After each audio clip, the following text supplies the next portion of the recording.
Hey everyone, and welcome to RCT3. Yeah, today it's the launch day of the RCT3 complete collection, which you can get on Steam, Epic Games, and so on right now, which is basically the original game Roller Coaster Tycoon 3 with all the additions, so wild and soaked, and everything that has been updated along the way. It's the original game, only optimized for HD systems. And so we're playing this today in a wonderful full HD on a pretty normal widescreen layout, and this actually works pretty well. The game actually didn't change at all. It's basically just optimized for modern day systems. I couldn't load in any kind of really crazy old parks to check out if the performance is well. But before we go in, let me just tell you, stick with me. I'm gonna give you some cool tips and hints about this game in the middle of the video round, so please make sure to stay with me. There will be some cool hints in there, also like a little idea for what you can do with this game. Is the nostalgia is kicking in for you as well, and there's also going to be something I'm gonna tell you what I'm doing with this build over here. But now let's talk about this build in general and what I'm doing today. So today is a one-off build. This will be a coaster with a coaster station, and it's gonna be an inverted coaster, pretty much like a B&M inspired inverted coaster. And the main reason why I'm doing that is basically because I suck at that coaster. No, I'm just kidding. No, I'm not even kidding. I am really not the best when it comes to B&M inverted coasters. And in Planet Coaster, the main issue always was that there is so much freedom that you have to really nail it, you know. And in Roller Coaster Tycoon 3, one of the beautiful things about the coaster builder is, well, it is a pre-made coaster builder. There is not a freeform node-based thing. You have some pre-made segments that you put together, and so there's only that much you can do with it. And so what I did is I just googled some B&M inverted coaster layouts and just rolled with it. I made some very normal kind of elements. I tried to come up with nothing too fancy, and at the end of the day the layout will be pretty simple. So you will see that there are some breaks in here where I do some changes. That is when I was checking in the background some of the layouts I found on Google Maps and also some images on. And so yeah, at the end of the day, the layout of this B&M inverted coaster is going to be basically just a follow-up of a very standardish B&M coaster, inverted coaster element. So we are starting obviously with the little pre-drop, which is on the older versions of B&M inverted coasters quite common, and then we turn into a very heavily tilted right-hander with a lot of banking that goes down, followed immediately by the first loop, and then we go to a little bit of a right turn, hander turn, half-ish 45 degrees. Up we go into the first blocking section. Oh no, actually it's not the first blocking section, it's just a little up and down to catch a bit of the momentum, and then we just, you know, we just keep it there. As you know, we come up there, you just have that momentum of the speed, getting a little bit the people to line up again for the next drop, and then we just turn back down to a little down up section, which goes just a little bit down, then a little bit up again. Very simple. And then we go into what's that even? I think it's just a little twist there, and we just do have one roll at the end of this half-ish corkscrew, and then we go into the first block section, which is then followed by a left-hander going down into a little valley, which is then followed by a left-hander corkscrew, which is again just as before, followed up by a inline twist that brings you back into your normal position. And that is already about it with the thrill events. And the last bit is I just wanted to bring that coaster over here to the lakeside to end this layout with a upwards helix that is bringing you into the brake run, which in this game is a little bit of a weird thing because you can't really make it slightly tilt or slightly angled, so to say, which you usually have towards the station. You just have to make it straight and have this little bit of a pre-drop beforehand. But yeah, that is mostly what this looks like. And now we get into the theming of this station, and let me tell you, we have to talk about something. And this is now the moment where the promised little hint is. So in case you want to get this game free,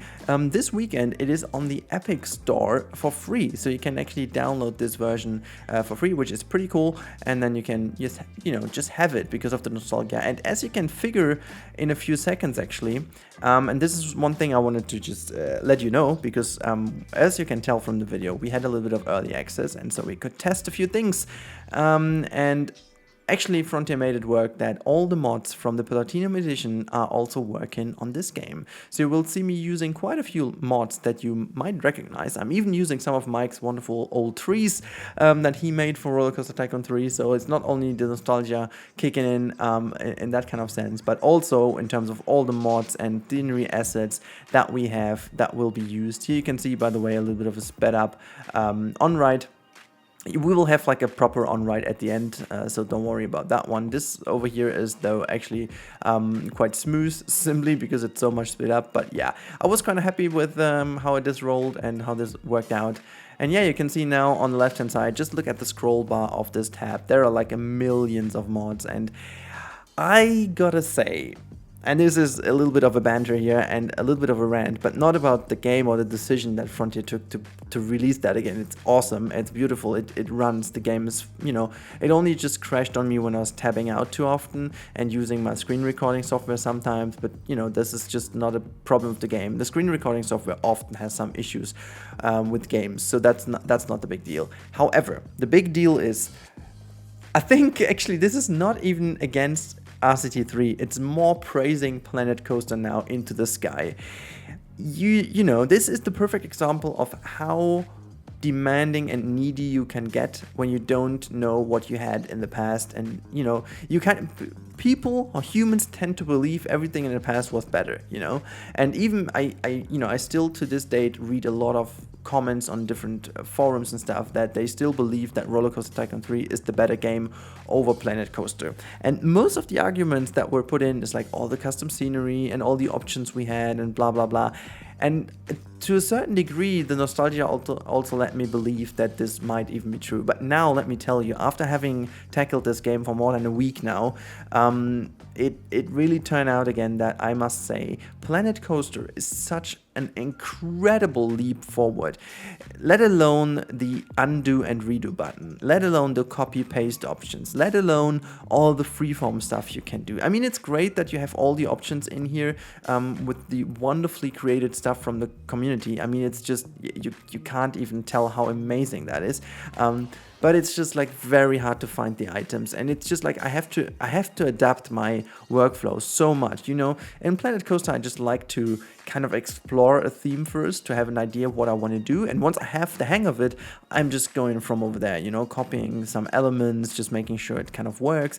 But in here you just have to find that item that you need and want, and then just completely put it everywhere, and in case you forget one bit, good luck finding that item again in all these assets. So, I mean, obviously what, I used, and I think a lot of people used to do back in the day, was basically just making sure which sets you're going to use together, and then just kind of, make sure that you only have these sets in the game for the time being where you were building that. I remember that I did this most of the times to make sure that I'm not going crazy with all the other available mods. But yeah, it just kind of, for me personally, I did recognize a lot of those mods I used like 10-ish years ago.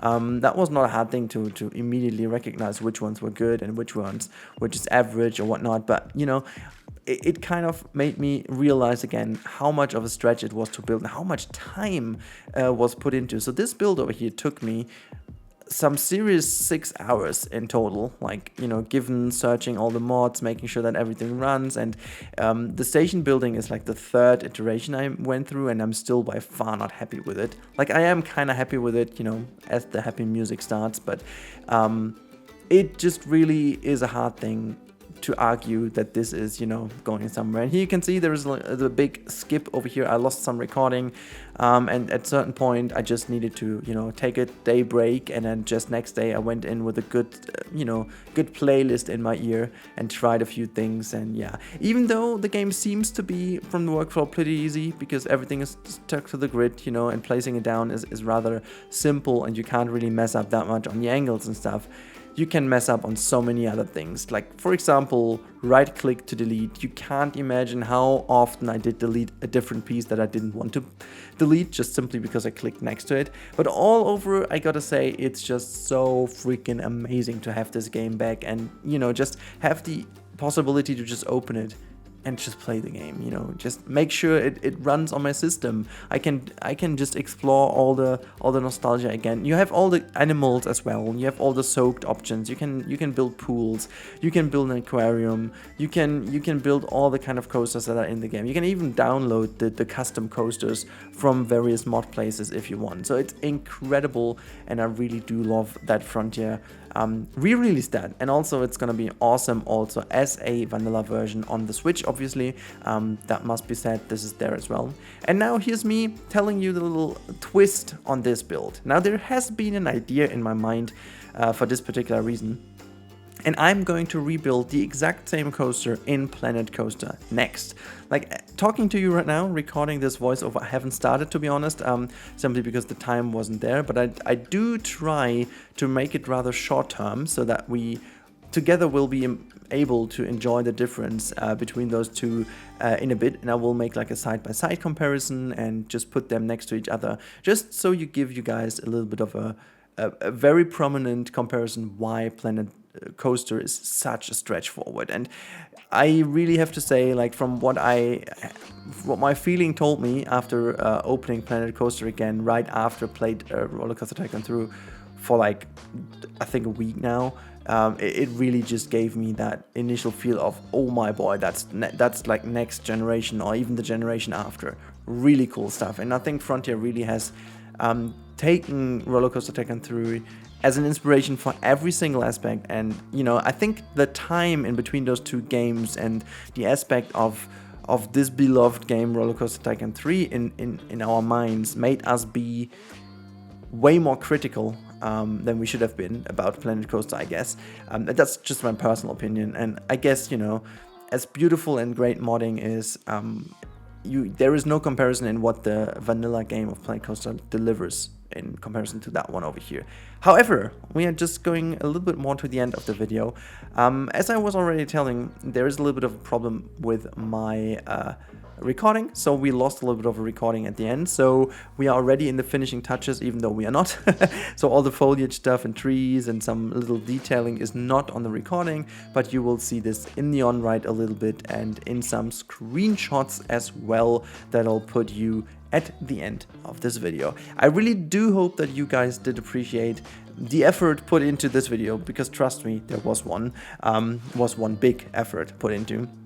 But now, if you guys enjoyed this build, if you want to see more of my buildings, rather it be in Planet Zoo, Planet Coaster, or in some other creative games, make sure to support the channel by subscribing.